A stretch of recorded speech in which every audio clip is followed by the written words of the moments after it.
controlling the people. You had a ship full of African men, women, and children who were at the mercy of the captain and all the sailors on that crew. And those men could have sex with anybody they wanted to. The women, the children, and the men. You had to see 3 months tied down with these white men. There ain't no women there for the most part. When they start bringing women, they weren't even bringing women. They were bringing girls between the ages of 6 and 15 and raping them all. But they also were raping the men.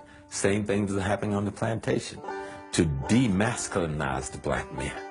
Control the slave population is to rape a father in front of his sons, or to take the biggest, baddest black man on the plantation and do something horrible to him to completely humiliate and emasculate him so that people won't respect him anymore. And that still happens to this day. In the Caribbean, they had seasoning plantations, which were plantations used to break the slaves. And one plantation, or one place that had a lot of seasoning plantations, was Jamaica. And people have to wonder, what were they doing on these seasoning plantations that was worse than what was happening on the regular plantations?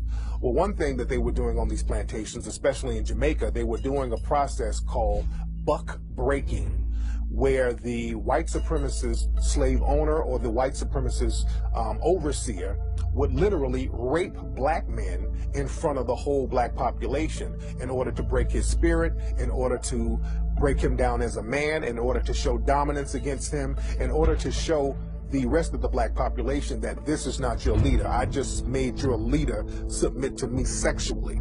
And this happened a lot in Jamaica. This is why homosexuality is so looked down upon in Jamaican culture today. And it was a way primarily of cutting down those who would rebel. In other words, it was a matter of power and control and domination. And they would call it buck busting, but it was really butt busting. Slavery continued until 1865 for about 2 generations, right?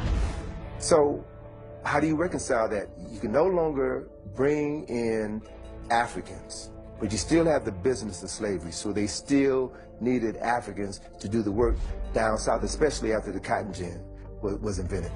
So you had the creation of breeding farms.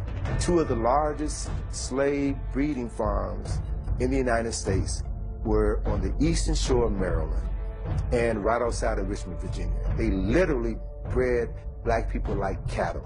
They would have a strong black man have sex with a healthy black woman. That woman could be his mother, his sister, his aunt, his cousin. It didn't matter, because the end product was produce a child that I can sell, bodies that I can sell and ship down to Mississippi, Alabama, Georgia, South Carolina, North Carolina. It was a business.